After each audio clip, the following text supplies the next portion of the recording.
Hello everyone! Magandang araw sa inyo. Happy weekend po. Ako na naman po ang inyong nag-iisang Mama Mia. And welcome back sa ating channel sa mga nagbabalik nating mga subscribers at syempre yung mga laging nakaabang at yung mga nanonotify dahil nakaklik sila ng notification bell. Hello po sa inyo. And hello din sa mga bago nating subscribers. Welcome po! Ako po ang inyong nag-iisang tagapaghatid ng kwento araw-araw at syempre Sabado ngayon.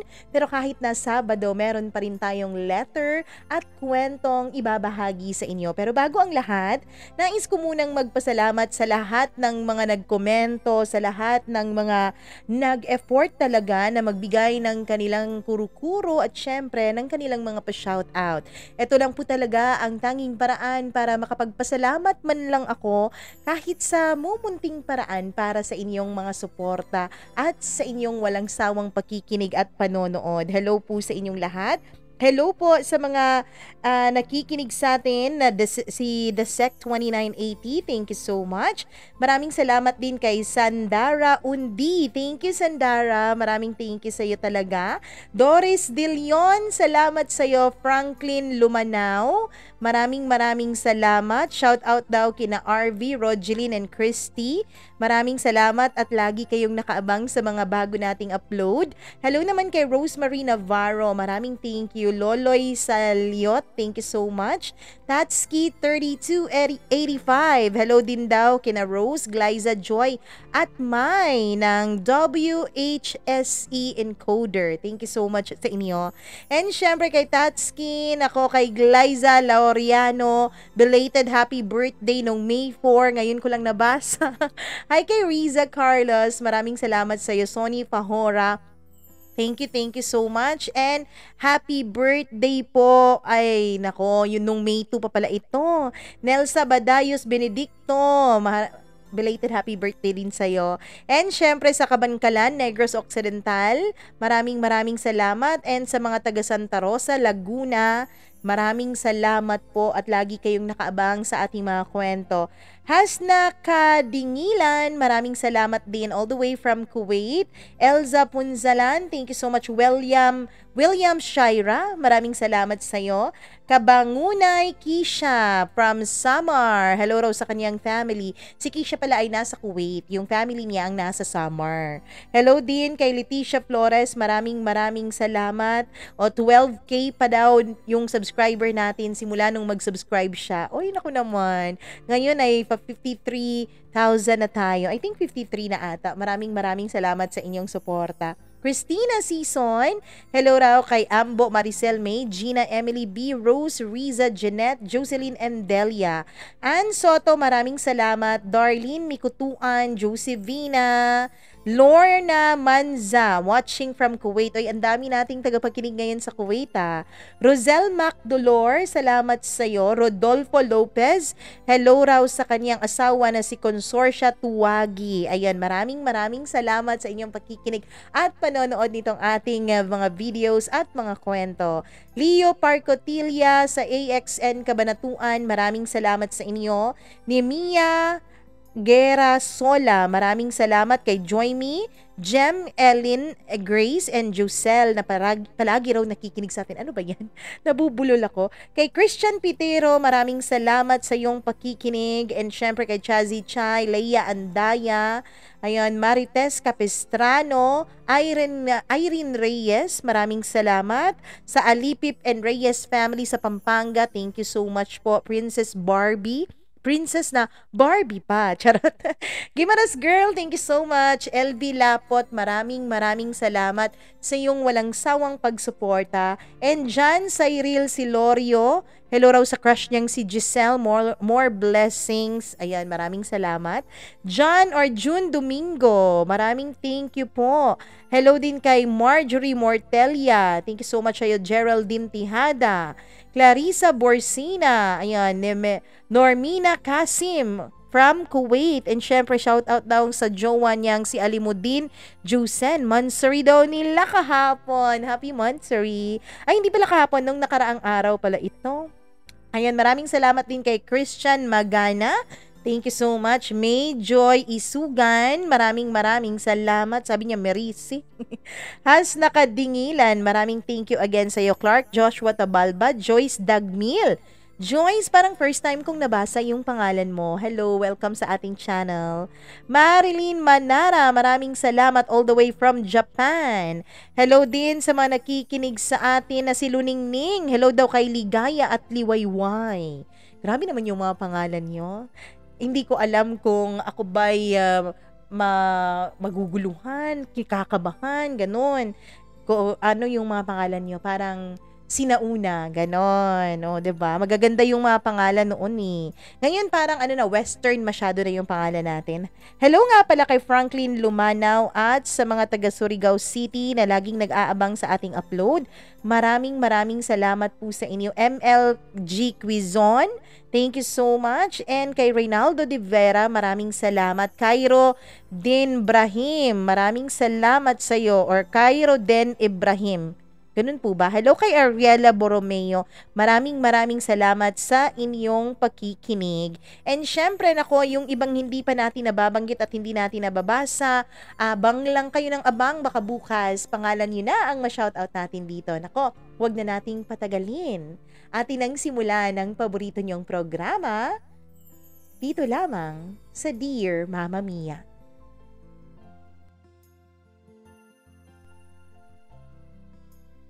Ilang pagkakataon ba ang kaya mong ibigay sa taong mahal mo? Kaya mo bang magpatawad ng paulit-ulit? Kaya mo bang bigyan ng isa pang pagkakataon ang isang taong nanloko at nanakit sa'yo? Dear Mama Mia, magandang araw sa inyong lahat. Unang-una po sa lahat ay gusto ko kayong batiin ng congratulations dahil umabot na po kayo ng 50,000 subscribers. Isa po ako sa mga libo-libo niyong subscribers at libo-libo niyong tagapakinig araw-araw. Hindi po talaga nakokompleto ang araw ko kapag hindi ko napapakinggan ang mga kwento ninyo. Mama Mia, kapag wala po kayong upload, ang ginagawa ko po ay pinapakinggan ko ulit yung mga nagugustuhan kong kwento. Itago niyo na lamang ako sa pangalang Shy. Oo, Mama Mia. Isa po akong mahiyaing babae. Bata pa lamang ako ay meron na akong abandonment issue. Sana po, Mama Mia, itong kwento ko kahit na hindi naman po masyadong extraordinary, ay pagbigyan niyo rin ng pagkakataon para maibahagi ko sa inyong mga tagapakinig. Naway ang kwento kong ito ay magbigay ng inspirasyon at leksyon sa mga taong nakikinig ngayon na dumadaan sa mga pagsubok sa buhay, lalong-lalo na sa buhay pag-ibig. Mama Mia, nagtatrabaho po ako bilang pharmacy assistant sa isang sikat na pharmacy sa bansa. Medyo matagal-tagal na ako sa trabaho ko at dito ko na rin po nakilala ang lalaking minamahal ko. Hindi ko naman po siya katrabaho, Mama Mia. Kaya lang, kakilala din siya ng katrabaho ko. Bago tayo pumunta sa kanya, ay puntahan na muna natin kung bakit ba ako nagkaroon ng abandonment issue. Bata pa lamang ako, Mama Mia, ay sanay na ako sa awayan at bangayan. Hindi lamang sa loob ng aming tahanan, kundi maging sa aming mga kapitbahay. Lumaki po ako sa isang squatter area, Mama Mia. Ganun talaga kapag nasa dikit-dikit kang lugar. Lahat ng problema ng mga kapitbahay mo ay alam mo. Lahat ng pinagdaanan nila, lahat din ng mura ay nandoon. Iba't ibang klase kasi ng tao ang nakakasalamuha namin sa araw-araw. Pero Mama Mia, hindi rin naman kami naiiba sa aming mga kapitbahay. Yung nanay at tatay ko ay lagi ding nagbabangyan dahil sa pera. Lagi silang nag-aaway dahil kinukulang po ang nire-remit na pera ng tatay ko. Ang lagi namang rason ng tatay ko ay mahina daw talaga ang kitaan sa kanyang trabaho. Hindi ko alam noon kung anong trabaho ng papa ko, Mama Mia. Basta ang alam ko lang ay lagi silang nag-aaway dahil sa pera. Huwag mo nga akong niloloko. Alam kong malaki ang kitaan dyan sa negosyo nyo. Saan mo ba pinupunta ang pera, ha? Yun ang lagi kong naririnig sa mga magulang ko. Hanggang sa nasanay na lang ako, Mama Mia. At dahil nga maingay sa bahay, ako naman ay lumaking tahimik. Kabaliktaran, Mama Mia. Kapag nasa labas ako ay ayoko talagang nakakarinig ng ingay. Dahil rinding-rindi na ang mga tenga ko kapag nasa bahay ako. Kapag naman walang world war ang mga magulang ko ay yung mga kapitbahay ko naman ang nagsisigawan. Kung hindi yung kanilang asawa ang kanilang kaaway ay ang kanilang mga anak. Mabibingi ka talaga sa ingay sa lugar namin. Pero sanay na rin ako, Mama Mia. Kaya lang kapag may pagkakataon ay pinapatahimik ko talaga ang mundo ko. Hanggang sa na-discovery ko ang headphone. Mama Mia, nung tinanong ako ng papa ko, nung 10 years old ako kung ano ang gusto kong regalo, yun po ang hiningi ko. Hindi man lubusang nawala ang ingay sa paligid ko pero hindi ko na ito masyadong naririnig lalo na kapag may tugtog akong naririnig sa aking headphone. Ganun lang ang buhay ko noon, Mama Mia. Isa akong tahimik na babae na laging naka-headphone. Hanggang sa isang gabi, gulat na gulat ako, Mama Mia. Biglang may dumating na mga tao sa lugar namin. Hindi lang basta-bastang mga tao, kundi mga armado po silang lahat. May mga baril. Hating gabi na yun, Mama Mia. Ang mga kapatid ko ay tulog na habang ako ay nag-e-enjoy pa sa aking pinapatugtog. Nang biglang bumukas ang pintuan sa aming bahay. Hindi kasi yun magarang bahay, Mama Mia, kaya walang magagarang lock ng pinto. Isang tadyak lang, bukas agad. Ganon ang pinto namin. Rodel! Rodel! Sigaw ng isang lalaki na ang tinatawag ay ang pangalan ng tatay ko. Ano ba? Bakit ba kayo nandito? Tanong naman ng tatay ko. Mama Mia, gulat na gulat ang nanay ko lalo na nung makita silang may mga armas na dala. Ako rin naman ay nanginginig noon. Nakakahiyaman pong aminin, Mama Mia, pero naihina po ako sa salawal ko sa sobrang kaba. May mga parak. Itago mo lahat. Itago mo, sabi niya. Hanggang sa dumating na nga ang mga parak. Biglang nagsialisan yung mga lalaki at nagkaputukan pa talaga. Ang balita ko nga, Mama Mia, ay may mga kapitbahay kaming nadamay. Yung mga lasenggo sa daan. Yung papa ko naman ay hindi na nakaporma pa. Dahil nung kukunin niya ang kanyang armas, sa may lagayan namin ng damit ay bigla nang pumasok ang mga pulis. Nahuli ang papa ko. At nung hinalughog ang bahay namin, Mama Mia, dun ko nalaman kung anong negosyo ng papa ko. Droga. Ipinagbabawal na gamot. Mama Mia, hiyang-hiya ako noon kahit natalamak naman ang negosyong yun sa lugar namin. Hindi ko alam pero para akong naglalakad na walang ulo sa kalsada lalo na kapag nakikilala nila ako. Yung nanay ko ay walang ibang nagawa kundi magmakaawa sa mga pulis na wag damputin ng papa ko. Pero nung nagmatigas ang mama ay biglang sinabi ng mga pulis na kung hindi raw siya titigil ay baka hulihin rin siya.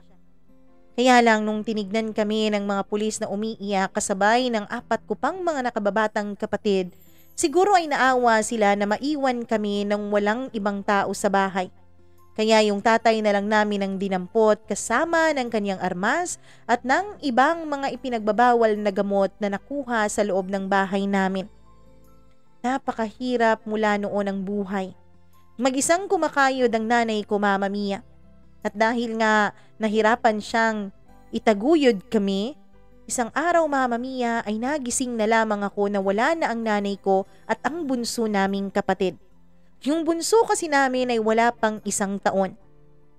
Ang akala ko nga noon ay lumabas lang ang nanay at bumili ng makakain pero hindi pala. Mama Mia, buong maghapon kami nag-antay ng mga kapatid ko.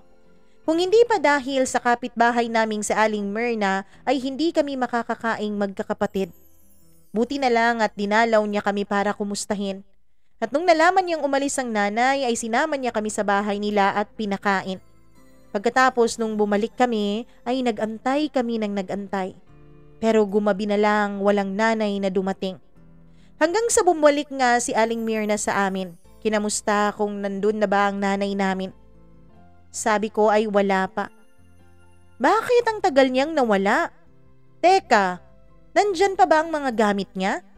Tanong ni Aling Myrna. Yun po ang unang pagkakataon na binuksan ko ang damitan ng mga magulang ko. At gulat na gulat ako, Mama Mia, dahil halos wala na itong laman. Nako! Naku, Shai, mukhang nilayasan kayo ng nanay mo. Sinama niya yung nakababata niyong kapatid. Mama Mia, hindi ko alam pero biglang tumulo ang mga luha ko. Ang tanging naiisip ko talaga noon ay paano na kami? Paano na kaming magkakapatid? 10 years old pa lamang ako noon, Mama Mia. Paano ba kami mabubuhay? Iyak ako ng iyak. Niyakap kami ni Aling Myrna. Si Aling Myrna po, Mama Mia, ay may asawa pero iniwan siya dahil hindi siya nagkaroon ng anak. Ang sabi niya, siya na raw muna ang bahala sa amin. Pero hindi rin nagtagal yun. Dahil, Mama Mia, pagkaraan ng 2 buwan ay kinausap ako ni Aling Myrna. Ang sabi niya, hindi niya kaya kaming 4 na magkakapatid. 2 lang ang kaya ko, siya. At ang gusto ko, yung mga mas bata sa inyo. Kasi sila ang mas kawawa eh. Ikaw pwede ka namang pumunta dun sa bahay ng tita mo, 'di ba? Dun sa kabilang barangay. Sama mo na lang si Junjun, sabi niya. Mama Mia, umiyak ako ng umiyak noon. Ayoko pong malayo sa mga kapatid ko. Pero alam ko rin na tama si Aling Myrna. Hindi niya kakayanin kaming 4 na magkakapatid. At isa pa, hindi naman niya kami obligasyon. Kaya Mama Mia, pagkatapos ng 3 araw, ay nagpaalam ako kay Aling Myrna. Nagpaalam rin ako sa mga nakababata naming kapatid ni Junjun. Kaming 2 ni Junjun ay umalis at pumunta sa kabilang barangay at doon na nakatira sa tita ko. Yung tita ko naman, Mama Mia, ay may 2 mga anak. Nung una ay ayaw niya kaming kupkupin. Pero nung sinabi ko ang sitwasyon namin, ay bumuntong hininga siya. Sige na nga, pero hindi kayo pwedeng maging senyorito at senyorita dito sa bahay, ha? Kailangan yung kumilos. Kailangan yung pagpaguran ang bawat butil ng kanin na ipapakain ko sa inyo. At isa pa, huwag kayong maarte. Mag-aaral kayo pero sa public school. At huwag kayong maarte kung wala kayong mga bagong damit. Yung mga pinaglumaan ng mga anak ko, yun ang gamitin nyo. Opo, tita, sagot namin ni Junjun. Alam nyo, napaka-iresponsable talaga ng mga magulang nyo. Ewan ko ba kung bakit anak sila ng anak, ganyan lang naman ang ibibigay nilang buhay sa inyo? Mama Mia, kung ano-ano ng mga masasamang salita ang sinabi ng tita ko tungkol sa mga magulang ko. Oo, nasasaktan ako pero alam ko namang tama siya. Alam ko namang hindi responsable ang mga magulang namin. Iniwanan nila kami sa ere. Hanggang sa yun na nga, Mama Mia. Nagpakaalipin kami sa bahay ng tita ko. 3 taon, Mama Mia. 3 taon kaming nagpakaalipin ni Junjun. Kami ang tagahugas, tagalaba, tagalinis, at kung ano-ano pang inuutos nila. Alam mo ba, Mama Mia, na kapag umaalis sila para magsimba at kumain sa labas ay naiiwan kami sa bahay? Dinadalhan nila kami ng mga tira nila sa pagkain. At kapag wala namang tira, ang dala nila sa amin ay yung tinapay na alam mong matagal na dahil matigas na. Pero wala kaming karapatang magreklamo. Dahil una sa lahat, dapat magpasalamat na lamang kami at may kumupkup pa sa amin. At hindi kami nakatira sa kalsada at sa lansangan. Mama Mia, mahirap ang mamuhay. Hanggang sa isang araw ay bigla na lang dumating ang tatay ko. Nakalaya na pala siya at kinuha na niya kaming 2 ni Junjun. Pero Mama Mia, nung makabalik kami sa bahay namin ay wala na doon si Aling Myrna.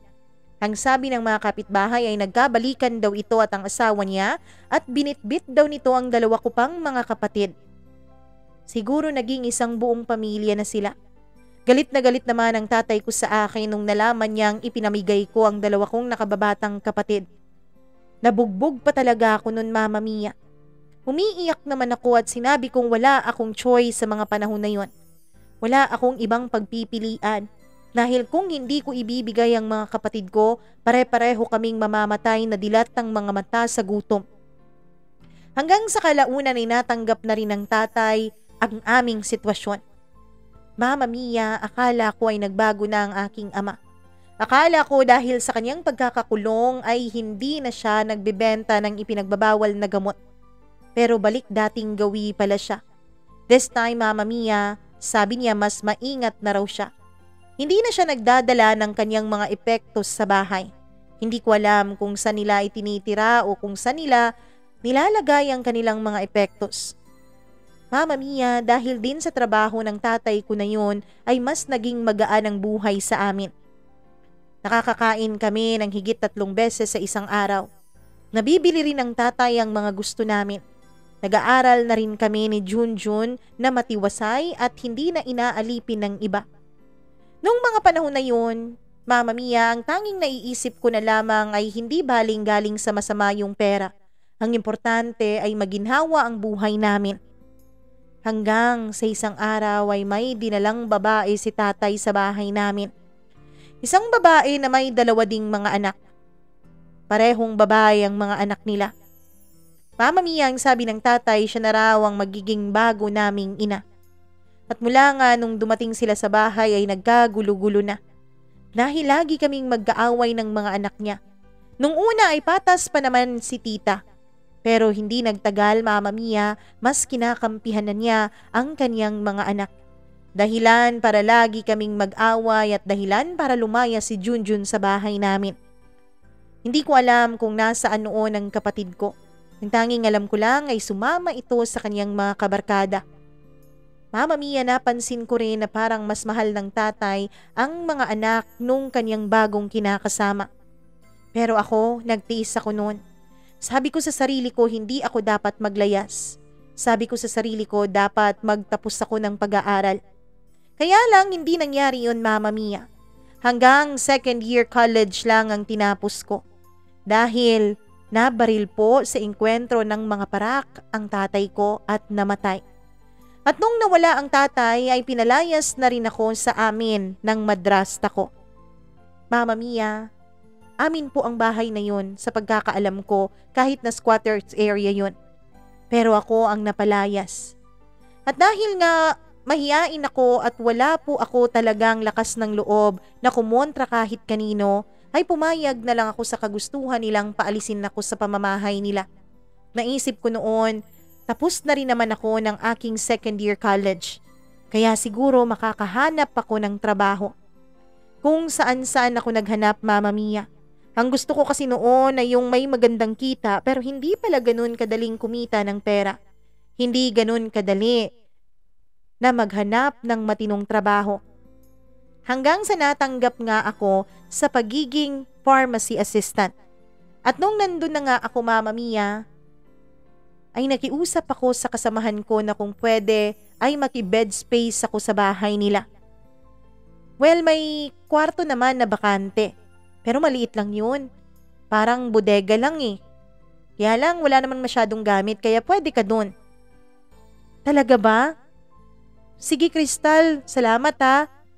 Promise, uupa ako. Oo, pero okay lang yun kahit tubig na lang ang bayaran mo. Pumayag na rin naman si nanay. At isa pa, kaming 2 lang naman ni nanay ang nakatira sa bahay dahil yung isa kong kapatid nasa kabilang bahay naman dahil nag-asawa na. Mama Mia, naging masaya ako noon. Sa awa ng Diyos ay binigyan pa rin niya ako ng mga taong nagiging instrumento para wag akong tuluyang manirahan sa kalye. At yun nga ang nangyari. Sa maliit kong kinikita ay napagkakasya ko yun sa buwan-buwan kong gastos. Meron pa akong konting naiipon. Ang sabi ko kasi noon, kapag malaki na ang ipon ko, kung pwede akong bumalik sa pag-aaral ay babalik ako. At kung hindi naman, ay pwede namang hanapin ko ang mga nakababata ko pang mga kapatid. Mama Mia, hanggang sa makilala ko na nga ang isang lalaking itago natin sa pangalang Miguel. Si Miguel po ay best friend ng boyfriend ni Crystal. Nagkakilala kami isang gabi nung sinundo ng boyfriend niya si Crystal sa pharmacy. O ano, ikaw nang bahala dito ha? Sabi ni Crystal sa akin. Huwag mo namang sabihin kay boss na maaga akong umalis. Total, sira naman yung CCTV na yan kaya hindi niya malaman. Pwede bang ikaw na rin yung mag-punch out ng time card ko? Sabi niya. Mama Mia, yun po ang mga maliliit na pabor na hinihingi sa akin ni Crystal. Yung pagpa-punch out sa kanya, yung pagka-cover up ng duty niya at kung ano-ano pa. Well, sa totoo lang Mama Mia, medyo naiinis rin naman ako sa mga ganong mga pabor na hinihingi sa akin ni Crystal. Kaya lang wala naman akong magawa. Malaki ang utang na loob ko sa kanilang dalawang mag-ina, kaya kahit sa mga maliliit na bagay ay bumabawi ako. Kaya kahit alam kong bawal na mag-punch out ng time card ng iba, ay ginagawa ko pa rin para kay Crystal. Hanggang sa Mama Mia, nakasanayan na nga yun ni Crystal at nung gabi na yun, ay kasama nga ng kanyang boyfriend na sumundo sa kanya ang best friend nitong si Miguel. Uy Crystal, pakilala mo naman ako sa kasama mo, maganda eh, sabi ni Miguel. Miguel, ito nga pala yung kaibigan ko, nakasama ko rin sa bahay, katrabaho rin. Hindi ba naman obvious? Sabi niya. Si Shai nga pala. Hi Shai, Miguel. Itinahad ni Miguel ang kamay niya at ako naman ay kinamayan siya Mama Mia dahil hindi naman ako bastos. Hindi ko alam pero may naramdaman ako bigla sa kanyang pakikipagkamay sa akin. Para kasing pinisil niya ang mga kamay ko. Pagkatapos naming magkamay ay umalis na si Crystal at ang boyfriend nito at si Miguel naman ay nagpaiwan. Bakit hindi ka sumama sa kanila? Tanong ko. At anong gusto mo? Maging scorer ako sa dalawang yun? Ako magmomotel lang ang mga yun. Namula ako sa sinabi niya Mama Mia. Kahit naman lumaki ako sa squatters area ay hindi ako lumaking bastos. Kaya lang si Miguel parang normal sa kanya ang pag-usapan ng sex. Kahit nga mga genitals ng babae at lalaki ay normal niyang sinasabi sa akin yung mga salita na para sa atin ay bastos. Yung mga body parts ng babae at lalaki na talaga namang Mama Mia, yun bang garapalan talaga ang pagkakasabi. Noong una ay naaasiwa ako kay Miguel. Pero habang tumatagal, lalo na at gabing-gabi na yun Mama Mia na nagkukwento siya, ay para bang nakakaramdam ako ng kasiyahan. Para bang matagal na kaming magkakilala.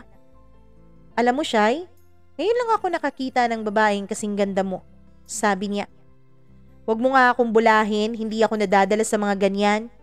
Sabi ko kahit na alam ko Mama Mia na nahalata niya na kinikilig at namumula ang pisngi ko. Totoo Shai. Promise, ngayon lang ako nakikita ng babaeng kasing ganda mo. Siguro itinadhana tayo ng Panginoon. Ayan na ang galawan ng mga lalaki. Mama Mia, hindi naman po si Miguel ang unang lalaking nanligaw sa akin. Kaya lang lahat ng mga lalaking nanligaw sa akin noon ay hindi ko pinapansin dahil nga nahihiya ako. Pero itong si Miguel, kahit na hindi ko pansinin ay salita pa rin ang salita at hindi pa rin ako iniiwan hanggang sa matapos na nga ang duty ko. At nung tapos na nga yun, Mama Mia, ay inihatid pa niya ako sa bahay ni na Crystal. Simula nga nung araw na yun ay naging magkaibigan kami. Sinusundo niya ako hanggang sa hiningi na nga niya ang cellphone number ko. Ayokong ibigay nung una. Pero Mama Mia, nagtampu-tampuhan si Miguel. Gusto ko lang namang makipagkaibigan sa'yo. Siguro, ganun talaga ang mga magaganda. Ayaw sa mga mukhang tsuper na katulad ko. Uy, grabe ka naman sa sarili mo. Bakit ano ba ang mukha ng tsuper? May mga tsuper naman na gwapo ah. Sabi ko. So gwapo ako? Sabi niya sabay ngiti. Bakit, tsuper ka ba? Oo, nagmamaneho ako ng jeep. Mama Mia, mula nga nung araw na yon ay lagi na akong sinusundo ni Miguel.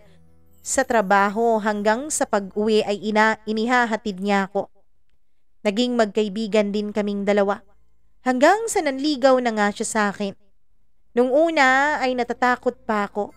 Takot kasi ako Mama Mia na baka kapag nagmahal ako ay iiwan rin naman ako. Pero ang sabi ko sa sarili ko, walang mangyayari sa buhay ko kung puro na lang takot ang paiiralin ko. Pikit mata Mama Mia na sinagot ko si Miguel. Hindi rin naman ako nagsisi dahil mahal na mahal ako ni Miguel. Hindi rin ako nagsisi Mama Mia dahil pinakita niya sa akin na hindi niya ako iiwanan. Hanggang sa nung mag 6 months na rin na kami ay hiningi na ni Miguel sa akin ang aking pagkababae. Hindi naman yung derechahan Mama Mia, pero nakiramdam naman ako at alam kong yun ang gusto niyang mangyari. Nung una ay umaayaw talaga ako. Natatakot ako dahil wala pa naman akong experience kahit na 20 years old na ako nung mga panahon na yon. Siya promise, hindi kita iiwanan, sabi niya. Mama Mia, ayoko pa rin. Pero nung 6 months sa ringa namin ay nag-abang sa akin si Miguel dahil graveyard shift ako noon. Mag-out ako ng 2:00 ng madaling araw. Paglabas ko ay nandun na siya, sakay ng kanyang minamanehong jeep at may dala pa siyang mga bulaklak. Kinilig naman ng lola niyo dahil doon. At nung ibigay nga niya sa akin ang bulaklak at hinalikan niya ako sa aking mga labi, ay halos matunaw na ang mga tuhod ko sa sobrang kilig. Dinala niya ako sa kanyang boarding house, Mama Mia. Akala ko noon ay may kasama siya sa loob kaya sumama ako. Pero wala pala. Mag-isa lang pala si Miguel doon. At Mama Mia, may nakahanda pa siyang pagkain. Pinakain niya ako, tinugtugan ng gitara, kahit na sintunado naman ang gitara niyang yun at malapit ng masira. Pero maganda ang boses ni Miguel, dahilan para kiligin din ang lola niyo. Hanggang sa nilapitan na nga ako ni Miguel, Mama Mia. Hanggang sa isinayaw niya ako kahit wala namang tugtugi noon. Hinalikan niya ang noo ko. Hinalikan niya ang mga mata ko, ang ilong ko, ang pisngi ko, hanggang sa labi ko. At nung bumaba na nga ang halik niya sa leeg ko, Mama Mia, ay tinutulak ko pa siyang palayo sa akin. Pero malakas si Miguel. Hindi ko magawang itulak siya palayo. Hindi ko alam kung dahil kulang ang lakas ko o dahil hindi ko naman talaga siya gustong itulak noon. Ang totoo, Mama Mia, may parte sa sarili ko na nakikurious kung ano ba ang pakiramdam ng sex. May parte sa pagkatao ko ang gustong i-explore ang bagay na yon. Dahil nga kilig na kilig ako sa mga ginawa ni Miguel sa akin nung araw na yon, hindi na rin ako nagpatumpik-tumpik pa, Mama Mia. Binigay ko na rin ang sarili ko kay Miguel. Oo, nung madaling araw na yon, ay nadala na ako sa mga halik, mga haplos, at mga matatamis na salita ni Miguel. Maulit-ulit niya akong ginalaw nung gabing yun, Mama Mia. Ako naman ay naiyak nung una dahil sobrang sakit talaga. Miguel, ano kung mabuntis ako? Ano kung mabuntis ka? May trabaho naman ikaw, tapos ako nagmamaneho naman ng jeep. Ayos naman ang kinikita ko. Kung gusto mo nga, magsama na tayong dalawa eh. Mama Mia, pagkasabi ni Miguel noon ay biglang nagliwanag ang mundo ko. Pakiramdam ko, Mama Mia, ay may isang tao na akong masasandalan.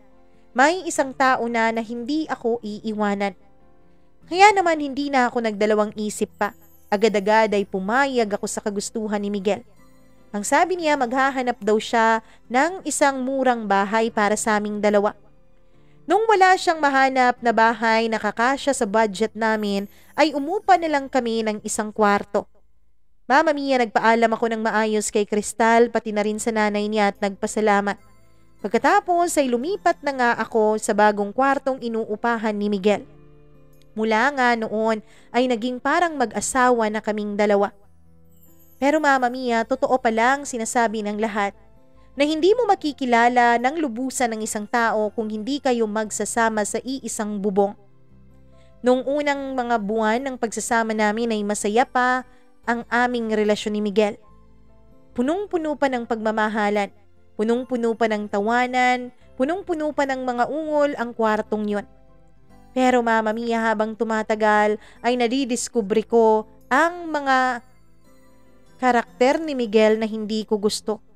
Tulad na lamang ng pagiging burara niya. Masyado siyang marumi sa kanyang katawan.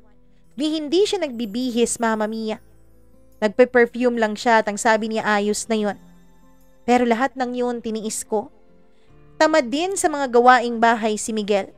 Pero ayos lang naman, Mama Mia, dahil maliit lang naman ang kwartong inuupahan namin, kaya maliit lang ang nililinis ko. Pero tamad siyang magluto. Lagi na lang siyang nagte-take out ng pagkain sa karinderya. Bagay na mas lalong nagpapalaki ng gastos namin.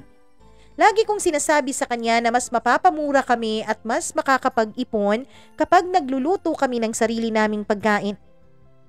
Pero ayaw ni Miguel dahil sabi niya nakakapagod daw ang magmaneho buong maghapon. Mama Mia, kung nung bago pa lang kami ni Miguel ay lagi niya akong sinusundo sa trabaho, ngayon ay hindi na. Para bang nauumay na rin siya sa akin. Kung noon, Mama Mia, ay halos gabi-gabi na may nangyayari sa amin, nung makalipas ang 2 taon naming pagsasama ay hindi na niya ako halos ginagalaw pa. Ang lagi niyang sinasabi ay pagod siya.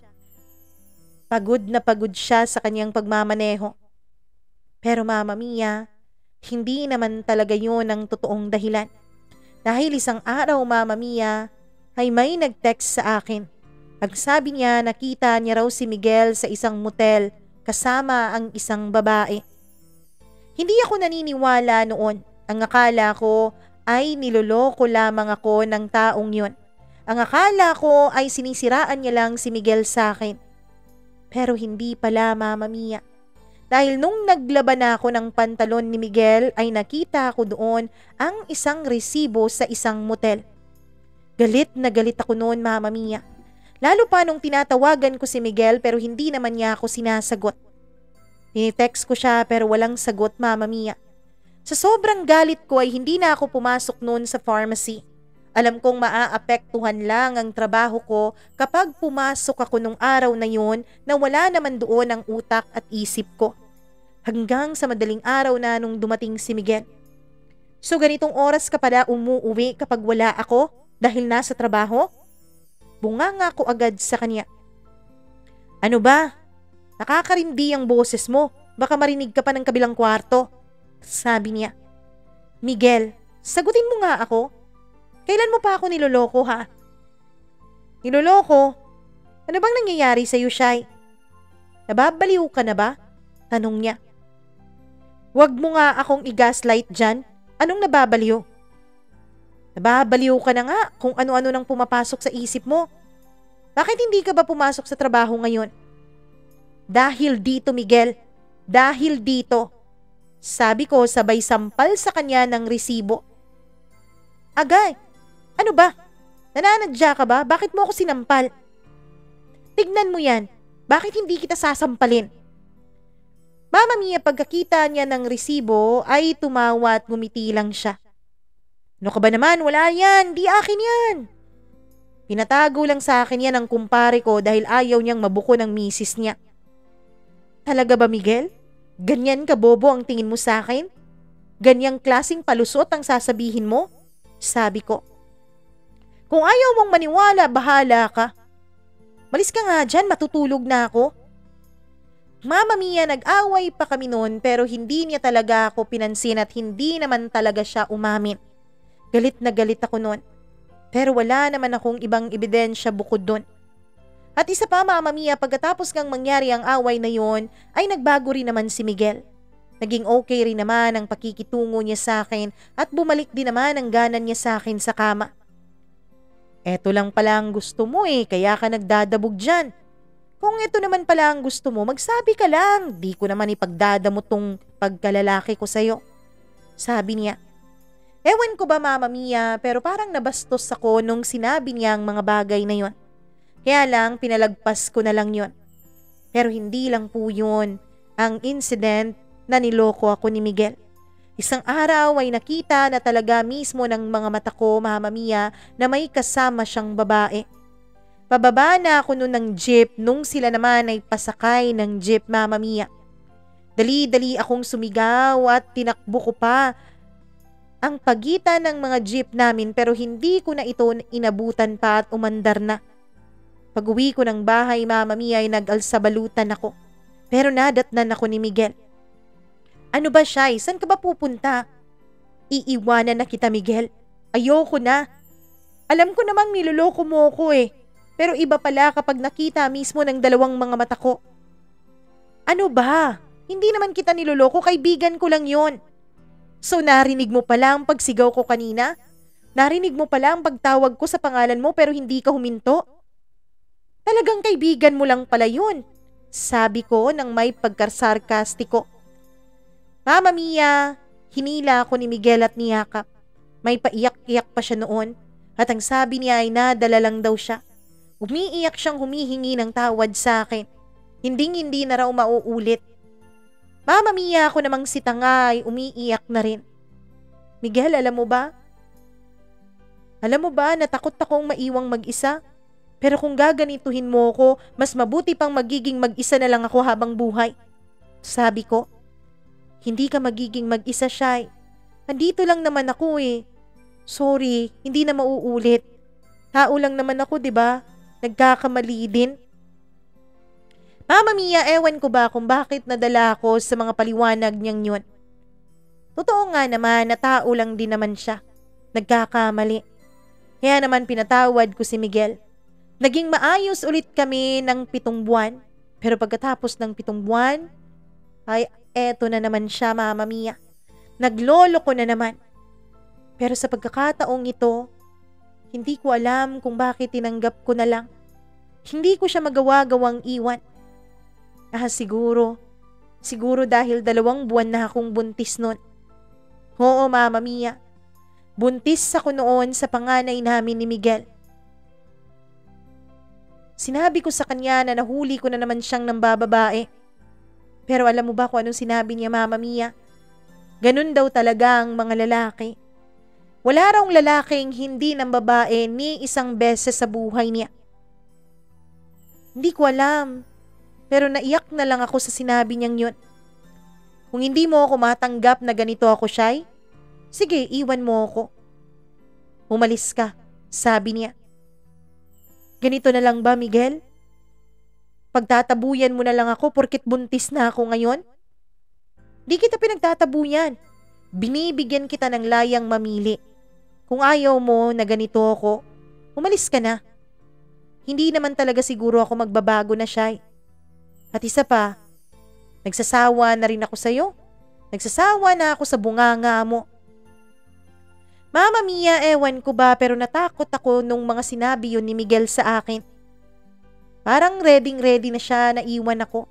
Parang ready na siya na bitawan ako at ang anak namin. At imbes na magalit sa kanyang ginawa, ako pa ang nagmakaawa, Mama Mia, na wag niya kaming iwanan. Naayos lang sa akin na may iba siya, basta sa akin pa rin siya umuuwi. Mama Mia, nagkasundo kami ni Miguel na magiging maayos ang relasyon namin pero wala nang pakialamanan. Hindi ko na dapat pakialaman ang mga desisyon niya sa buhay. Lagi ko namang isinisiksik sa utak ko ang bagay na yon. Lagi kong sinasabi sa utak ko na pumayag naman ako sa kagustuhang yun ni Miguel. Pero ang hindi ko malaman, Mama Mia, ay kung bakit nasasaktan ako. Kung bakit sa tuwing hindi umuuwi ng umaga o ng maaga si Miguel, sa aming inuupahang kwarto ay naiiyak ako. Hanggang sa, Mama Mia, na-stress po ako ng bonggang-bongga. Kapag walang pasok, ay nagmumukmuk laman ako sa kwarto. Kapag tapos na ako sa mga gawaing bahay, ay umihiga na lang ako at umiiyak. Mama Mia, dahil na rin sa kalagayan ko, naisip ko kaya siguro ako emotional. Pero Mama Mia, isa po sa pinakamasakit na pangyayari sa akin ay ang kaisipan na hindi man lang ako ipinagtatanggol ni Miguel. Hindi rin niya ako sinasamahan na magpa-check up, Mama Mia, sa tuwing may check up ako. Kaya paminsan-minsan ay nakakaligtaan ko ang check up ko. Alam mo kasi, Mama Mia, kapag dumarating po ako sa health center namin, lahat po ng mga buntis doon ay may kasama. Kasama ang kani-kanilang mga partners. Ako lang po ang mag-isa. At naaawa ako sa sarili ko. Hanggang sa siguro hindi na rin kinaya ng anak ko ang pagkapit sa akin. Hanggang sa siguro pati siya ay na-stress na rin sa mga stress na pinagdadaanan ko. Mama Mia, habang nasa trabaho ako noon ay bigla po akong dinugo ng malakas. Nataranta ang lahat ng mga kasamahan ko, pati na rin yung pharmacist namin. Agad nila akong isinugod sa ospital. At dun, Mama Mia, tuluyang nawala ang baby ko sa akin. Tuluyang nawala ang anak ko. Iyak ako ng iyak noon. Umaga na nang dumating si Miguel. Patawarin mo ko. Hindi ko alam na ganito palang nangyari. Hindi ko kasi nabasa yung cellphone ko eh. Bakit hindi mo nabasa, Miguel? Dahil busy ka sa iba mong babae? Sabi ko. Pwede ba wag muna nating pag-usapan ang bagay na yan? Magpahinga ka muna, sabi niya. Mama Mia, Labis-labis akong nasaktan noon. Una dahil nawala sa akin ang anak ko. Ang akala ko noon, Mama Mia, ay meron na ang isang taong hinding-hindi kailanman mangiiwan sa akin at yun ay ang anak ko. Pero dahil sa pagiging gaga at pagiging martir ko sa ama niya, ay pati siya nadamay. Pati siya nawala sa sinapupunan ko. Sobrang pag-iyak ko noon. Hindi ko halos kinaya ang mga nangyari. At nung nakalabas na nga ako ng ospital ay tuluyan ang nagbago ang pakikitungo ko kay Miguel. Mahal ko pa rin naman siya. Pero Mama Mia, hindi ko na siya matignan ng diretso sa mga mata. Parang hindi ko na nakikita ang dating Miguel na minahal ko. Pero kung kailan naman ako naging ganun, Mama Mia, doon naman nagsimulang magbago si Miguel. Maaga na siya kung umuuwi. Lagi nang may dalang pagkain, kung hindi naman ay nagluluto na siya. Inihahatid na rin niya ako at sinusundo sa trabaho. Kahit na pinilit ko siyang wag nang gawin yon. Wag na Miguel, kaya ko na ang sarili ko. Hindi kita iiwan, Shai. Mahal na mahal kita. Kahit ang mga salitang yon, Mama Mia, ay hindi ko na nararamdaman kung totoo pa ba. Kahit ang mga salitang yon ay hindi ko na alam kung paniniwalaan ko pa. Mama Mia, tuluyan na ngang nanlamig ang pakikitungo ko kay Miguel. Oo, kapag nangangalabit siya sa akin sa kama ay pinagbibigyan ko pa rin naman siya. Tao din naman ako at may pangangailangan. May pangangailangan din ang katawan ko, Mama Mia, kaya pumapayag ako sa tuwing niyayaya niya akong magniig kami. Pero kapag nagniniig kami, ay para na lang akong kahoy. Walang ginagawa. Paminsan-minsan niyayakap ko siya. Paminsan-minsan hinahalikan ko siya. Pero ang totoo niyan, Mama Mia, kaya ako nagpapagalaw sa kanya, bukod sa pangangailangan ko physically, ay ang kagustuhan kong mabuntis ulit. Oo, yun na lang ang tanging nasa isip ko noon. Gusto kong mabuntis. Gusto kong magkaroon ng anak. Mama Mia, nag-iipon na rin ako noon. Dahil ang sabi ko sa sarili ko, kapag nabuntis na ako ay iiwanan ko na si Miguel. Pero ilang buwan na ang tumakbo ay hindi pa rin ako nabubuntis. Mama Mia, hanggang sa isang araw ay kinausap ako ni Miguel. Shai, alam kong malaki ang pagkakamali ko sa'yo. Alam kong marami akong pagkakamali. Pinagsisisihan ko ang lahat ng yun. Alam kong labis-labis kang nasaktan sa pagkawala ng anak natin pero maniwala ka't sa hindi nasaktan rin naman ako. Mahal kita, Shai. At narealize ko yun nung mawala ang anak natin. Narealize ko kung gaano kasakit ang mawalan. At natatakot ako na baka mawala ka sa akin. Lalo na ngayon, ilang buwan ko nang nararamdaman na parang malayo ka na sa akin. Na kahit nandyan ka, kahit katabi kita sa kama at kahit kasiping kita sa kama, ay parang wala ka rin. Parang wala rin ang puso at ang loob mo sa akin. Sabi niya. Miguel, napaparanoid ka lang. Oo, naging ganito ako dahil nasaktan ako nang mawala ang anak natin. Hindi madali sa akin yun, Miguel. At wag na wag mong ikukumpara ang paghihirap mo sa paghihirap ko. Dahil mula nung nabuntis ako, wala ka namang ibang pinaramdam sa akin kundi ang kagustuhan mong mawala kaming dalawa ng anak mo. Natuluyan kaming umalis sa buhay mo. Huwag mong ipaparamdam sa akin na magkatulad tayo dahil hindi. Simulat sa pool, ako lang ang nagmamahal sa anak ko. Ako lang ang na-e-excite na dumating siya. Samantalang ikaw, nung nabuntis ako ay bigla kang nagbago. Bigla kang naging mas babaero. Kaya huwag mong ikukumpara ang mga sakripisyo mo sa sakripisyo ko. Ngayon, kung hindi mo nararamdaman na mahal kita at kung hindi ka na masaya sa pagsasamang ito, libre ka namang umalis. O sabihin mo lang, pwede namang ako din ang umalis. Sabi ko, Mama Mia, at tuluyan siyang tinalikuran para pumasok na ako ng trabaho. Nagmamadali siyang sinundan ako at inihatid pa sa pharmacy. Mama Mia, nung nasa pharmacy na ako at hindi marami ang tao, dun ko napag-isip-isip na napakatapang ko para sabihin ko ang lahat ng yun kay Miguel. Pero nung ini-evaluate ko ang sarili ko, Mama Mia, dun ko nalaman na hindi ko na mahal si Miguel. Nawala na ang pagmamahal ko sa kanya kasabay ng pagkawala ng magiging anak namin sanang dalawa. Pero hindi ko alam kung bakit hindi ko pa siya maiwan-iwan. Hanggang sa lumipas ang mahigit 1 taon. Isang araw, Mama Mia, ay bigla na lang akong nahilo habang nasa trabaho. Hindi ko alam pero bigla akong na-excite. Kaya naman bumili ako dun sa mismong pinagtatrabahuan ko ng pregnancy test kit. At nung break time ay ginamit ko yon. Mama Mia, halos dumundag ang puso ko nung makita ko ang resulta sa pregnancy test kit. Buntis ako. Nagdadalang tao na ulit ako. Masayang masaya ako, Mama Mia.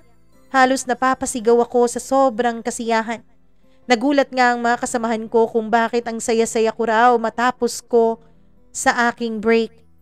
Anong nangyari? Dumating ba si Miguel? Nag-date kayong dalawa?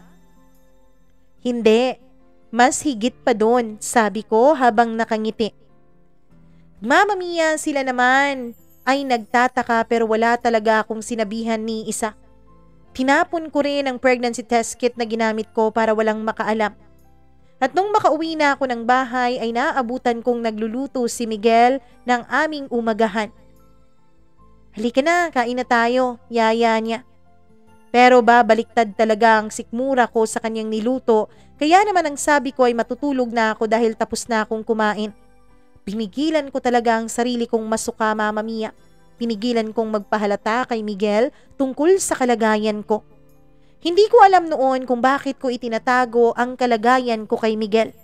Ang tanging alam ko lang noon, Mama Mia, ay hindi pa ako handa na malaman niya ang katotohanan. Hanggang sa lumipas nga ang ilang araw at naging 2 linggo. Ina-assess ko noon ang sarili ko kung mahal ko pa ba si Miguel. Pero nung napagtanto kong hindi ko na talaga siya mahal, Mama Mia, ay bigla na lang akong nag-alsabalutan habang siya ay bumabiyahe. Nag-leave talaga ako noon sa trabaho para maglipat ng mga gamit ko.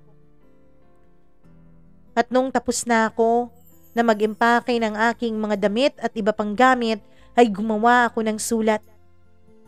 Hello Miguel, tapos na ang pagtitiis ko sa'yo. Tapos na rin ang pagtitiis mo sa akin. Hindi na kita mahal. At alam kong darating din ang araw na hindi mo na ako mamahalin. Tapusin na natin ang lahat, Miguel. Huwag na nating pahirapan pa ang isa't isa. Hangad ko na sana makita mo na ang babaeng magmamahal sa'yo ng totoo. Ang babaeng magpaparamdam sa'yo na pwede kang magbago at na pwede kang magmahal. Miguel, alam kong nagkasakitan tayong dalawa. Humihingi ako ng tawad sa mga naging pagkakamali, pagkukulang at pananakit ko sa'yo. Pero sana maunawaan mo na wala ang pagmamahal ko sa'yo hindi dahil sa mga nagawa kong pagkakamali, kundi dahil sa mga pagkakamali mo sa akin. Gawin mo na ang lahat ng gusto mong gawin sa buhay mo at ganun din naman ako. Pakiusap, wag mo na akong hanapin. Pakiusap, wag ka nang magpakita pa sa akin. Magiging masaya ako kung hindi ko na makikita ang pagmumukha mo. Yun, Mama Mia. Yun ang laman ng sulat na iniwan ko kay Miguel at tuluyan na nga akong lumipat ng ibang boarding house. Mama Mia, sa paglipas ng mga araw ay hindi rin naman nagpakita sa akin si Miguel. Naging masaya ako. Masayang masaya akong ina-anticipate ang magiging unang anak ko.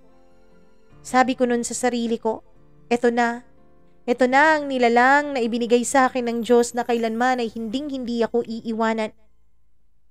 Ang totoo niyan, Mama Mia, ay naging masaya ako sa pagbubuntis ko. Dahil inisip ko noon hindi na ako magpapapasok pa ng lalaki sa buhay ko. Tama nang nasaktan, naloko at umiyak ako dahil kay Miguel. Tama na yun. Hinding-hindi na mauulit pa yun, sabi ko sa sarili ko. Hanggang sa paglipas ng 3 buwan, Mama Mia, ay isang balita ang sinabi sa akin ni Crystal. Alam mo na ba ang nangyari kay Miguel? Tanong niya sa akin. Pwede ba, wag mo na akong balitaan tungkol sa kanya? Okay na ako, naka-move on na ako, Crystal. Maayos na ako. Kaming 2 na lang ng anak ko ang importante sa buhay ko ngayon. Pero Shai, alam mo bang Nagpatiwakal si Miguel. Pagkasabi niya noon, Mama Mia, ay nabitawan ko pa ang isang gamot at nabasag pa ito. Dahil sa sobrang gulat ko sa narinig ko mula kay Crystal. Ano? Oo. Hindi ko alam ang buong detalye eh. Pero nung nakaraang araw lang. Gusto mo bang pumunta sa kanila? Gusto mo bang bumisita? Tanong niya.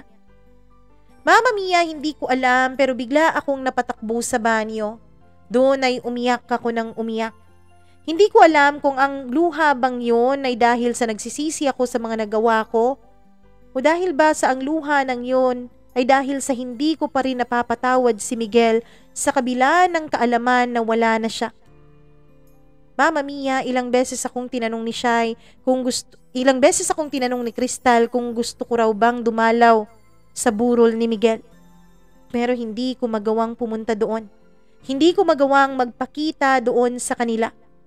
Alam naman ng mga magulang niya kung sino ako sa buhay ni Miguel.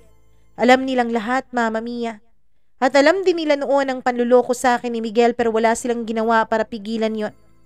Kaya hindi lang ako kay Miguel may galit, kundi maging sa mga magulang niya at sa mga kapatid niya. Mama Mia, hanggang sa mailibing si Miguel ay hindi ako nakadalaw. Pero 2 buwan matapos siyang mailibing ay napaniginipan ko siya. Sa panaginip ko ay lumuluhod siya sa harapan ko. Humihingi ng tawad, humihingi ng pagkakataon. Nagising na lang ako na umiiyak ako, Mama Mia. Hanggang sa nakita ko na lang ang sarili ko na pinuntahan sa kanyang libingan si Miguel. Miguel, marami tayong pagkakamali sa isa't isa. Marami tayong mga nagawang bagay na nakakasakit sa isa't isa. Pero magpahinga ka na. Pinapatawad na kita. Huwag ka nang mag-alala at ako nang bahala sa anak natin. Mama Mia, mula nga nung dinalaw ko si Miguel at mula nga nung sinabi ko sa puntod niya na napatawad ko na siya, ay parang medyo gumaan ang lahat sa pakiramdam ko. Hanggang sa naipinanganak ko na ang anak naming 2. Lalaki po ang anak namin. Pinangalanan ko po itong Miguelito, hango sa pangalan ni Miguel. Pero Mama Mia, labis-labis ang aking pagdarasal ngayon na sana wag maging katulad ni Miguel ang anak ko. 2 taon pagkatapos kong manganak ay biglang nagpakita sa akin ang aking ina. Hindi ko alam kung paano niya akong nahanap. Humingi siya ng tawad sa akin, Mama Mia. Nagsabi niya ay may sakit daw siya. Hindi niya raw alam kung nasaan ang bunso naming kapatid dahil ang totoo, Mama Mia, ay pinamigay din pala niya ito ilang buwan matapos siyang lumayas sa amin noon. Mula nga nung nagpakita ang nanay ko sa akin, mas lalong natakot ako, Mama Mia. Natakot ako. Paano kung maging katulad ako ng nanay ko? Paano kung hindi ako magiging mabuting ina? Paano kung katulad niya ay dumating din sa punto na pababayaan ko ang anak ko? At dahil sa takot na yun, Mama Mia, ay hindi na ako nagpapapasok ng lalaki sa buhay ko. Ngayon ay magpipitong taon na ang anak namin ni Miguel.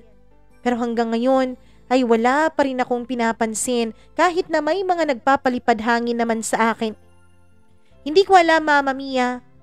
Hindi ko alam kung hanggang kailan na walang makakapasok na lalaki sa puso at sa buhay ko. Pero ang tanging alam ko lamang ngayon ay ang alagaan ng anak namin ni Miguel. Ang alagaan, ang iniwan niya sa aking alaala. Hanggang dito na lamang po, Mama Mia, at maraming salamat kung mapili mo mang basahin itong kwento ng buhay ko. Lubos na gumagalang, Shy.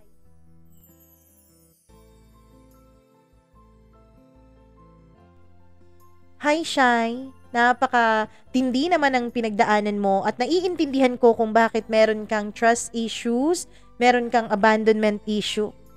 Ito lang ay isang example kung paano naaapektuhan ang buhay ng isang bata dahil sa mga desisyon ng kaniyang mga magulang. Sana sa lahat ng mga magulang na nakikinig ngayon, sana sa bawat desisyong gagawin natin, wag lang yung mga sarili natin ang ating isaalang-alang. Sana pag-isipan din natin kung ano ang magiging epekto nito sa mga anak natin sa hinaharap. Sana bago ang lahat, isipin natin ang kanilang kapakanan. Sa mga anak naman, sana matuto din tayong mag-vocalize kung ano man ang nararamdaman natin. Sana matuto tayong magsabi ng maayos, hindi yung pagdadabog, hindi yung pambabastos. Pero sana matuto tayong mag-communicate kung ano man ang ating nararamdaman. Sana sa lahat ng mga nakakatanda, sana bago tayo gumawa ng desisyon, maisip natin kung sino-sino ba ang maaapektuhan sa mga ito. Sana din sa mga magkarelasyong nakikinig ngayon, huwag kayong magloloko please. Hindi nyo alam kung gaano kasakit at kung gaano kahirap ang maloko. Kung ilang pag-overthink, kung ilang demonyo ang kailangan mong labanan sa utak mo dahil sa naloko ka na ng minsan. Maraming salamat sa inyong lahat. Kung pinakinggan nyo man hanggang huli ang kwentong ito ni Shai, please do like and share this video. Please click the notification bell kung nakapag-subscribe na kayo. Kung hindi pa, subscribe muna. Tapos click the notification bell para lagi kayong updated sa tuwing may bago tayong video na i-upload dito sa ating channel. Huwag nyo pong kakalimutan na pwede po kayong magpadala ng sarili nyong kwento. Mag-email lamang po kayo mamamiacdo0317@gmail.com. At huwag nyo rin kakalimutan na marami na po tayong videos na nai-upload. Kung bago kayo sa channel natin, please pakinggan nyo yung iba. Baka sakaling may magustuhan pa kayo sa iba nating kwentong na ilahad na dito sa ating channel. Maraming salamat po talaga sa walang sawa niyong pagsuporta. Ako pong muli ang nag-iisa ninyong Mama Mia. Enjoy your weekend dito lamang sa ating YouTube channel, Mama Mia CDO.